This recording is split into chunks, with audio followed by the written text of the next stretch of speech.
तो दोस्तों आज 19 जनवरी 2021 मंगलवार का दिन हो चुका है। तो आइए फटाफट से बात कर लेते हैं आज के ताजा खबरों की और आज की बड़ी खबरों की। दोस्तों आज की बड़ी खबरों में एटीएम कार्ड से पैसे निकालने को लेकर बड़ी खबर आई है। ताजा जानकारी के मुताबिक आने वाले दिनों में बहुत सारे ऐसे एटीएम मशीन है जिनसे पैसे नहीं निकलेंगे। आपको बता दें ये नया नियम 1 फरवरी 2021 से लागू होने वाला है। तो फरवरी के महीने से किस तरह के एटीएम से पैसे नहीं निकलेंगे, अभी हम आपको इसके बारे में पूरी रिपोर्ट बताएंगे। इसके अलावा आज की बड़ी खबरों में व्हाट्सएप को लेकर हाईकोर्ट की तरफ से बड़ी खबर आई है, तो अभी हम आपको इसके बारे में भी बताएंगे। इसके अलावा आज की बड़ी खबरों में चीनी बीमारी की दवा को लेकर बड़ी खबर आई है। सरकार की तरफ से ये ताजा अपडेट दिया गया है कि चीनी बीमारी की दवा कितने लोगों को लगा दी गई है। इसके अलावा आपको बता दें कि सोशल मीडिया पर इस तरह की खबरें चल रही हैं, जिसमें ये बताया जा रहा है कि चीनी बीमारी की दवा लगने से 2 लोगों की जान चली गई है। तो अभी आपको इससे जुड़ी भी ताजा जानकारी मिलेगी। इसके अलावा आज की बड़ी खबरों में इंडियन रेलवे की तरफ से पूरे देश के सभी लोगों के लिए बड़ी खबर आई है। आने वाले दिनों में अगर आप इंडियन रेलवे से सफर करने वाले हैं तो ये खबर आपके लिए बेहद ही महत्वपूर्ण हो सकती है। इसके अलावा आज की बड़ी खबरों में जियो यूजर के लिए एक बड़ी खबर है। अगर आप इंटरनेट का कम इस्तेमाल करते हैं तो आपका 84 दिन का रिचार्ज मात्र 329 रुपए में हो जाएगा।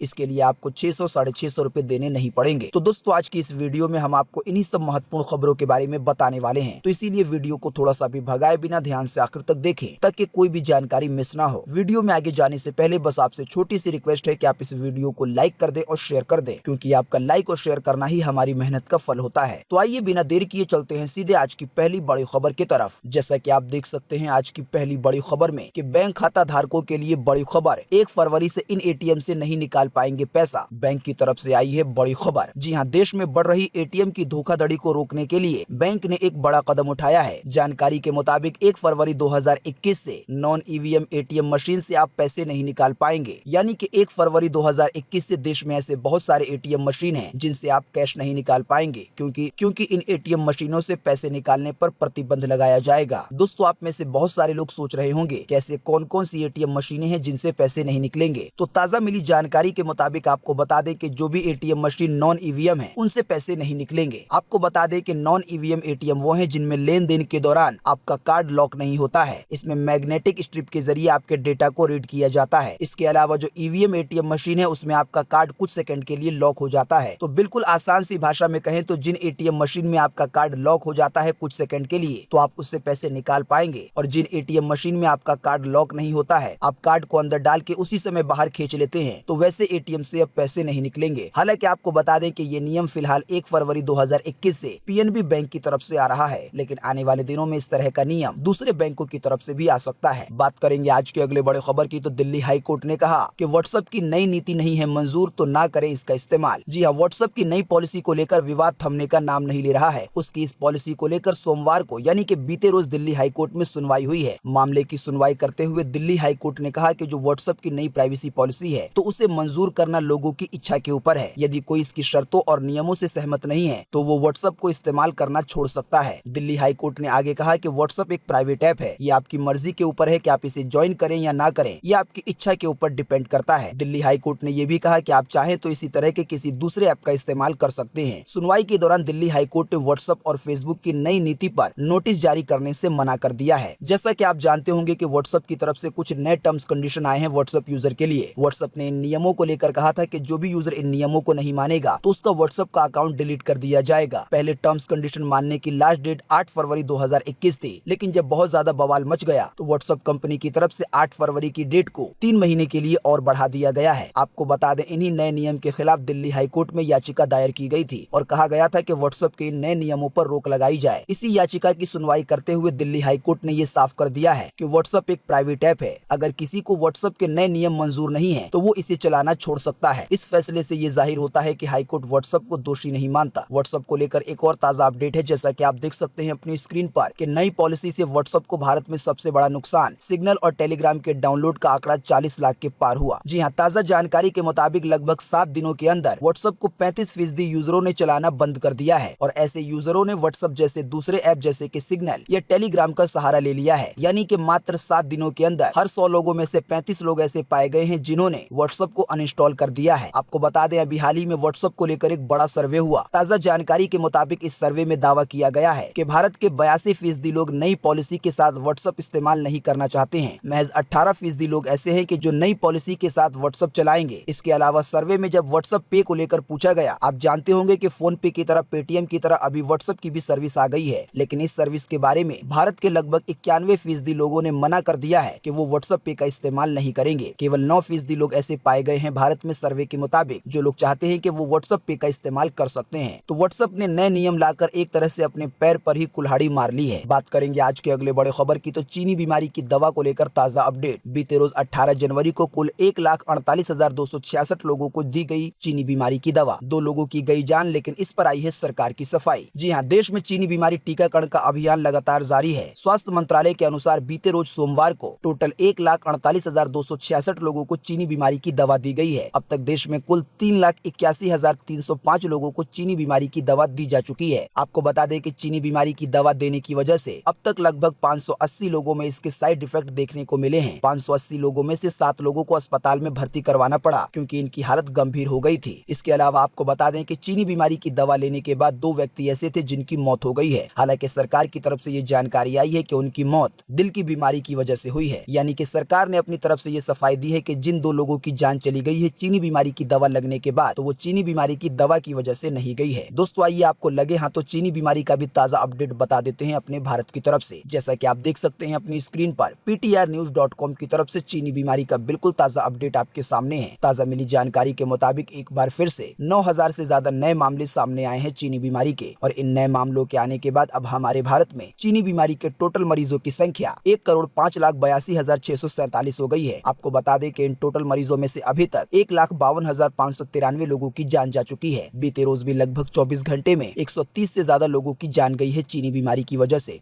लेकिन अच्छी बात ये रही कि बीते रोज लगभग 24 घंटे में 17,000 से ज्यादा लोग ठीक भी हुए हैं। ठीक होने वाले टोटल लोगों की संख्या 1,02,27,852 हो गई है। यानी कि इतने सारे लोग टोटल मरीजों में से ठीक हो चुके हैं। इसके अलावा अब जो लोग बचे हैं, जिन लोगों का अभी भी इलाज चल रहा है, तो उनकी संख्या अब हमारे भारत में 1,97,818 रह गई है। आपको बता दें एक्टिव लोगों की संख्या 2 लाख के नीचे आ गई है, और ऐसा कई महीनों के बाद हुआ है। बात करेंगे आज के अगले बड़े खबर की, तो इंडियन रेलवे ने की कई स्पेशल ट्रेनें चलाने की घोषणा। आइए बताएं कहां-कहां के लिए चल सकती हैं ये ट्रेनें। जी हां, यात्री की सुविधा के लिए इंडियन रेलवे ने फिर कई स्पेशल ट्रेनें चलाने की घोषणा कर दी है। इनमें गुजरात के पोरबंदर से बिहार के मुजफ्फरपुर तक, इसके अलावा बिहार के छपरा से उत्तर प्रदेश तक, इसके अलावा गोमती नगर से राजस्थान के जयपुर तक, इसके अलावा बिहार के छपरा से उत्तर प्रदेश के गोमती नगर तक, इसके अलावा राजस्थान के जयपुर से दिल्ली सराय रोहिल्ला तक, साथ ही में राजस्थान के श्री गंगानगर से पुरानी दिल्ली तक, और इसके अलावा मध्य प्रदेश के जबलपुर से दिल्ली हजरत निजामुद्दीन तक। यानी कि बहुत सारी नई स्पेशल ट्रेनें चलने वाली हैं। आपको बता दें इन ट्रेनों के चलने से जो भी रेल में सफर करने वाले यात्री हैं उन लोगों को बड़ी आसानी होने वाली है, क्योंकि इन नई ट्रेनों की चलने की वजह से कंफर्म टिकट आसानी से मिल जाएगी। आपको बता दें इंडियन रेलवे की तरफ से काफी सारी नई स्पेशल ट्रेनें चालू होने वाली हैं, इसीलिए मैं एक एक करके सबके बारे में बताऊंगा तो वीडियो काफी ज्यादा लंबा हो जाएगा। कौन कौन सी ट्रेनें चलने वाली हैं, उनके नंबर क्या है, उनकी टाइमिंग क्या है, वो कौन से स्टेशन से कहां तक के लिए जाएंगी, कहां कहां रुक सकती हैं, इन टोटल जानकारी की अधिक जानकारी अभी हम आपको थोड़ी देर में बताएंगे, तो इसीलिए बने रहिए हमारे साथ। बात करेंगे आज के अगले बड़े खबर की, तो हुआ बड़ा खुलासा। चीन में एक सेल्समैन से फैला फिर से कोरोना। 2 शहरों के 30 लाख लोगों के लिए फिर लगाया गया है लॉकडाउन। जी हाँ, चीनी बीमारी को जन्म देने वाले, सबसे पहले उसे काबू करने वाले चीन में एक बार फिर से महामारी का संक्रमण तेज हो रहा है। चाइना देश के उत्तर पूर्व के 2 शहरों में चीनी बीमारी के मामले बढ़ने की वजह से लगभग 30 लाख लोगों के लिए 2 शहरों में एक बार फिर से लॉकडाउन लगा दिया गया है। रोजाना की यात्रा वगैरह पर भी पाबंदी लगा दी गई है। यानी कि जिस तरीके से पहले लोगों को परेशानी हो रही थी, अब चाइना के 2 शहरों में एक बार फिर से लोगों को वैसे ही परेशानी होगी। ताजा जानकारी के मुताबिक ये माना जा रहा है कि केवल एक संक्रमित सेल्समैन की वजह से इन इलाकों में चीनी बीमारी दोबारा फैल गई है, और इसी की वजह से एक बार फिर से लॉकडाउन की स्थिति आ गई है। तो दोस्तों चीनी बीमारी के नए नए मामलों को देखते हुए यही लगता है कि जब तक चीनी बीमारी पूरी तरीके से खत्म नहीं होगी, तब तक कोई पता नहीं है कि किस देश में कब लॉकडाउन लग जाए। जाहिर सी बात है, अगर किसी भी देश में चीनी बीमारी के मामले बढ़ने लगेंगे तो वहाँ की सरकार एहतियात के तौर पर लॉकडाउन या पाबंदियां लगा ही देगी। बात करेंगे आज के अगले बड़े खबर की, तो जियो का 84 दिन वाला सबसे सस्ता प्लान मात्र देने होंगे 329 रुपए। जी हाँ, आप में से बहुत सारे लोग जियो सिम का इस्तेमाल करते होंगे। आप में से बहुत सारे लोग ऐसे भी होंगे जो 84 दिन वाला रिचार्ज करवाते होंगे, और इसके लिए लगभग 600 रुपए देना होता है, और इसमें आपको रोजाना 1.5 GB डेटा के साथ अनलिमिटेड कॉलिंग मिलती है।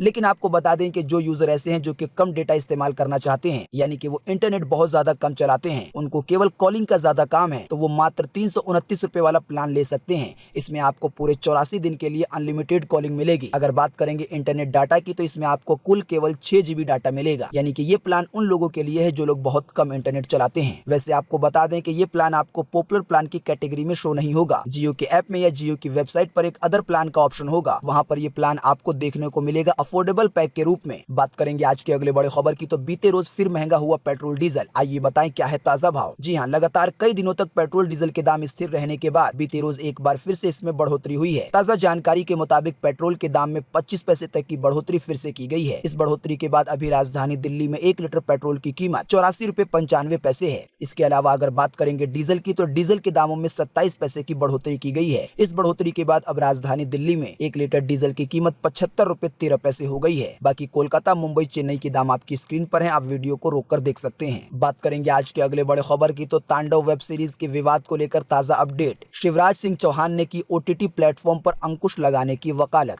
जी हां, वेब सीरीज तांडव को लेकर उठे विवाद के बीच मध्य प्रदेश के मुख्यमंत्री शिवराज सिंह चौहान ने भी ओटीटी प्लेटफॉर्म को लेकर सवाल उठाए हैं। दोस्तों, अगर आपको पता नहीं है तो आपको इन शॉर्ट में बता दें कि अभी हाल ही में अमेज़न प्राइम पर सैफ अली खान की एक वेब सीरीज आई है तांडव के नाम से, और ये वेब सीरीज राजनीति की कहानी पर आधारित है। हालांकि इस वेब सीरीज को लेकर ये दावे किए जा रहे हैं और इस पर आरोप लगाया जा रहा है कि ये हिंदू लोगों के भावनाओं को ठेस पहुंचा रहा है। फिल्म में काम करने वाले कई लोगों पर एफआईआर भी दर्ज करवा दी गई है। साथ ही में आपको बता दें कि जिसने इस वेब सीरीज को बनाया है उसने भी अपनी तरफ से माफी मांगी है और ये कहा है कि उसका ऐसा कोई भी इरादा नहीं था। लेकिन आपको बता दें, इन सभी चीजों के बीच मध्य प्रदेश के मुख्यमंत्री ने सीधे ओटीटी प्लेटफॉर्म पर रोक लगाने की मांग की है या इसकी निगरानी करने को कहा है। जैसा कि आप जानते होंगे कि ओटीटी प्लेटफॉर्म अमेज़न प्राइम जैसे ऐप को या वेबसाइट को कहा जाता है, जहां पर आपको कई तरह की फिल्में या कई तरह की वेब सीरीज देखने को मिलती हैं। सबसे बड़ी दिक्कत यह है कि इन ऐप पर यानी कि इन ओटीटी प्लेटफॉर्म पर जो भी वेब सीरीज आती हैं, जो कि कई एपिसोड में बनाए जाते हैं, तो इन वेब सीरीज को सरकार की तरफ से यानी कि सेंसर बोर्ड की तरफ से चेक नहीं किया जाता और इसी की वजह से वेब सीरीज बनाने वाले निर्माता वेब सीरीज के अंदर किसी भी तरह के गाली गलौज का इस्तेमाल करते हैं, बहुत ज्यादा गंदे गंदे सीन दिखाते हैं, क्योंकि इन पर कोई भी रोक लगाने वाला नहीं है। आपको बता दें, ओटीटी प्लेटफॉर्म को लेकर इससे पहले भी कई सारी ऐसी मांगे की गई हैं कि इसकी निगरानी की जाए या इस पर रोक लगाई जाए। अब इसी कड़ी में मध्य प्रदेश के मुख्यमंत्री ने भी कहा है कि जो भी ओटीटी प्लेटफॉर्म है, जैसे कि नेटफ्लिक्स है या अमेज़न प्राइम है या ऑल्ट बालाजी है, ऐसे जो भी ऐप या वेबसाइट हैं, तो इनकी निगरानी की जाए कि इन पर किस तरह के वीडियो आते हैं। सरकार ने आने वाले दिनों में अगर इन सब चीजों के खिलाफ कोई सख्त कदम उठाया तो इस तरह के ओटीटी प्लेटफॉर्म बैन भी हो सकते हैं या इन पर जो वीडियो वगैरह आते हैं तो उनको सेंसर बोर्ड के तहत लाया जा सकता है। बात करेंगे आज के अगले बड़े खबर की, तो यू टली 10वें दौर की बातचीत किसानों की सरकार के साथ। आइए बताएं किसानों के आंदोलन को लेकर क्या है ताजा अपडेट। जी हां, सरकार और आंदोलनकारी किसान संगठनों के बीच आज मंगलवार को होने वाली 10वें दौर की बातचीत रद्द कर दी गई है और इसकी डेट अब खिसक कर अगले दिन यानी कि 20 जनवरी को चली गई है। जानकारी के मुताबिक सरकार और किसानों के बीच आज 19 जनवरी को 10वें दौर की बातचीत होनी थी ताकि मामले को सुलझाया जा सके, लेकिन आपको बता दें अब ये बातचीत कल यानी कि 20 जनवरी को होगी। साथ ही में आपको बता दें कि ये एक महज संयोग है। ताजा जानकारी के मुताबिक कि 20 जनवरी को यानी कि उसी दिन सुप्रीम कोर्ट में भी सुनवाई प्रस्तावित है। आपको बता दें कि किसानों के आंदोलन को लेकर आज सुप्रीम कोर्ट में भी सुनवाई होनी थी, लेकिन टीम की बदल जाने की वजह से जो सुप्रीम कोर्ट में किसानों के कानून पर सुनवाई होनी है, इसकी डेट भी आगे खिसक गई है 20 जनवरी को और इसको एक महज संयोग माना जा रहा है। आपको बता दें, लगभग 9 बार सरकार और किसान संगठनों के बीच बातचीत हो चुकी है, लेकिन अभी तक कोई ठोस नतीजा नहीं निकला है और देश के हजारों किसान दिल्ली की अलग अलग सीमाओं पर इस कड़कड़ाती ठंड में आंदोलन कर रहे हैं, प्रदर्शन कर रहे हैं। एक तरफ जहां सरकार की ये जिद है कि कानून को खत्म नहीं किया जाएगा, तो वहीं दूसरी तरफ किसानों की जिद है कि कानून पूरी तरीके से खत्म किया जाए। सरकार अपनी तरफ से किसानों को कह रही है कि हम जो नए कानून लाए हैं तो उसमें कुछ बदलाव कर सकते हैं किसानों के कहने पर, लेकिन इसे पूरी तरीके से खत्म नहीं किया जाएगा और बस इसी की वजह से ये आंदोलन बढ़ता जा रहा है। किसानों के आंदोलन को लेकर एक बड़ा अपडेट है, जैसा कि आप देख सकते हैं अपनी स्क्रीन पर कि 1 लाख बाइकर किसान तिरंगा यात्रा में हो सकते हैं शामिल। जी हाँ, 1 लाख बाइकर्स किसानों की 26 जनवरी को निकाले जाने वाली किसान तिरंगा यात्रा में शामिल हो सकते हैं। जानकारी के मुताबिक बाइकर पंजाब की तरफ से आएंगे। दिल्ली पुलिस की स्पेशल ब्रांच ने इस तरह के खुफिया इनपुट्स दिए हैं। इस तरह के इनपुट्स मिलने के बाद दिल्ली पुलिस के अधिकारी परेशान हो गए हैं कि पहले ही बॉर्डरों पर काफी संख्या में किसान आंदोलन कर रहे हैं और ऐसे में अगर 1 लाख बाइक वाले आ जाएंगे तो आखिर स्थिति कैसे संभाली जाएगी। दोस्तों, अगर आपको पता नहीं है तो हम आपको बता दें कि आने वाले 26 जनवरी को किसानों का ये कहना है कि वो अपनी परेड अलग से निकालेंगे। आप जानते हैं कि 26 जनवरी को और 15 जनवरी को हमारे देश में परेड निकाली जाती है। देश के लगभग सभी तरह के जवान दिखाए जाते हैं, साथ ही में हमारे देश के पास क्या क्या शक्तियां हैं इसको परेड के रूप में दर्शाया जाता है। लेकिन किसानों ने अपने आंदोलन को लेकर ये ऐलान किया है कि इस बार किसान अपनी परेड अलग से निकालेंगे और वो भी लाल किले के पास दिल्ली के अंदर। सबसे बड़ी बात यह है कि ये रैली और ये परेड ट्रैक्टर से निकाली जाएगी और ट्रैक्टरों की संख्या हजारों लाखों में बताई जा रही है। अब इसी कड़ी में ये खबर आई है कि इसी रैली में 1 लाख बाइक वाले भी शामिल हो सकते हैं। इसी की वजह से प्रशासन की चिंता काफी ज्यादा बढ़ गई है कि आने वाले 26 जनवरी को भी ना कुछ बड़ा बवाल हो जाए। हालांकि दिल्ली पुलिस की तरफ से सुप्रीम कोर्ट में याचिका दायर की गई थी कि जो ट्रैक्टर रैली होने वाली है तो इस पर रोक लगा दी जाए। तो आपको बता दें कि बीते रोज इस पर सुप्रीम कोर्ट ने सुनवाई की और इस पर फिलहाल कोई फैसला नहीं लिया है और इसको 20 जनवरी तक के लिए टाल दिया है। हालांकि आपको बता दें कि सुप्रीम कोर्ट ने सुनवाई के दौरान ऐसे संकेत दिए हैं कि किसानों की ट्रैक्टर रैली पर प्रशासन रोक लगा सकता है। अगर कोर्ट की तरफ से इस पर रोक लगाई जाएगी तो इससे गलत संदेश जाएगा कि कोर्ट ने यह गलत फैसला दिया है। कोर्ट ने कहा है कि रामलीला मैदान पर प्रदर्शन की अनुमति को लेकर दिल्ली पुलिस को फैसला खुद लेना है। इसके अलावा कोर्ट ने कहा कि शहर में कितने लोग आएंगे, कैसे आएंगे, ये पुलिस तय करेगी। साथ ही में जज की तरफ से ये भी कहा गया कि कोर्ट को बताना होगा कि सरकार के पास साथ ही में कोर्ट की तरफ से ये भी कहा गया कि क्या अब सुप्रीम कोर्ट को बताना होगा कि सरकार के पास पुलिस एक्ट के तहत क्या शक्तियां हैं। यानी कि सुप्रीम कोर्ट ने अपने फैसले से पहले जानकारी के मुताबिक इस तरह के संकेत दे दिए हैं कि अगर प्रशासन चाहे तो किसानों की रैलियों पर रोक लगा सकता है। हालांकि आपको बता दें कि किसान भी पीछे हटने का नाम नहीं ले रहे हैं। इसी की वजह से एक अनुमान है कि आने वाले 26 जनवरी को यानी कि गणतंत्र दिवस के मौके पर भी बड़ा बवाल हो सकता है। बात करेंगे आज के अगले बड़े खबर की तो झटके से पटरी से उतर गई शहीद एक्सप्रेस, नींद में थे यात्री, अचानक आया बड़ा झटका। जी हाँ, बीते रोज सोमवार की सुबह अमृतसर से जयनगर जाने वाली शहीद एक्सप्रेस चारबाग रेलवे स्टेशन से कुछ दूरी पर पटरी से उतर गई। अच्छी बात रही कि ट्रेन की स्पीड काफी कम थी, इसी की वजह से कोई भी जान या माल की हानि नहीं हुई। बात करेंगे आज के अगले बड़े खबर की तो बारिश की वजह से चौथे दिन का खेल खत्म, भारत के सामने है 328 रन का लक्ष्य। जी हाँ, ब्रिस्बेन में खेले जा रहे चौथे और अंतिम टेस्ट के चौथे दिन का खेल बारिश की वजह से बीते रोज भी जल्द खत्म हो गया। दूसरी पारी में 294 रन बनाकर ऑस्ट्रेलिया ने भारत के सामने 328 रन का मुश्किल लक्ष्य खड़ा कर दिया है। आपको बता दें इसके जवाब में टीम इंडिया को भी अपनी दूसरी पारी खेलने का थोड़ा सा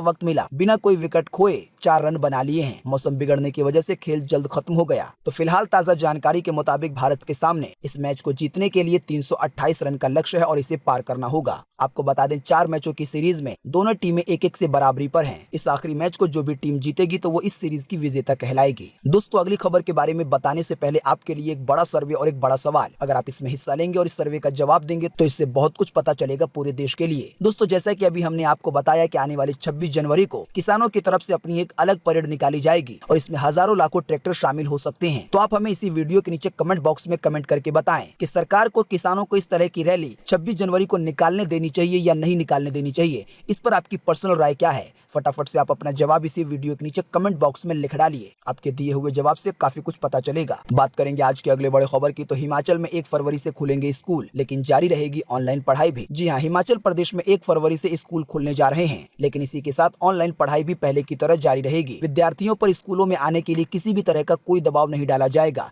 अगर 5वीं और 8वीं से 12वीं तक के कक्षा के विद्यार्थी चाहते हैं कि वो स्कूल नहीं आएंगे तो वो ऑनलाइन भी पढ़ाई कर सकते हैं। आने वाले 15 फरवरी से हिमाचल प्रदेश में स्कूल खुल जाएंगे। आईटीआई और साथ ही में आईटीआई में भी 1 फरवरी से नियमित कक्षाएं शुरू हो जाएंगी। इसके अलावा 8 फरवरी से हिमाचल प्रदेश में डिग्रीज कॉलेजों में भी नियमित यानी कि रोजाना की कक्षाएं शुरू हो जाएंगी। इसके अलावा इसको लेकर अधिक जानकारी आपको हिमाचल प्रदेश की बोर्ड की वेबसाइट की तरफ से मिल जाएगी। तो दोस्तों, आज 19 जनवरी 2021 की यही ताजा खबरें थी और महत्वपूर्ण खबरें थी। उम्मीद करते हैं कि इससे आपको काफी कुछ जानकारी मिली होगी। हम बस इसके बदले में आपसे इतना ही चाहते हैं कि आप इस वीडियो को लाइक कर दें और शेयर कर दें, क्योंकि आपका लाइक और शेयर करना ही हमारी मेहनत का फल होता है। इसके अलावा जाते जाते आपको एक जानकारी बता दें इंडियन रेलवे को लेकर कि जो भी नई ट्रेनें चलाई जाएंगी तो इसकी अधिक जानकारी क्या है, ये कहां से कहां के लिए चलेंगी, इनकी टाइमिंग क्या होगी, इन सभी चीजों को जानने के लिए हम आपको एक लिंक देंगे इसी वीडियो के नीचे डिस्क्रिप्शन में, जिस पर आप क्लिक करके नई स्पेशल ट्रेनों के चलने की जानकारी आप प्राप्त कर पाएंगे। तो दोस्तों, वीडियो देखने के लिए आपका बहुत बहुत धन्यवाद। Thanks for watching.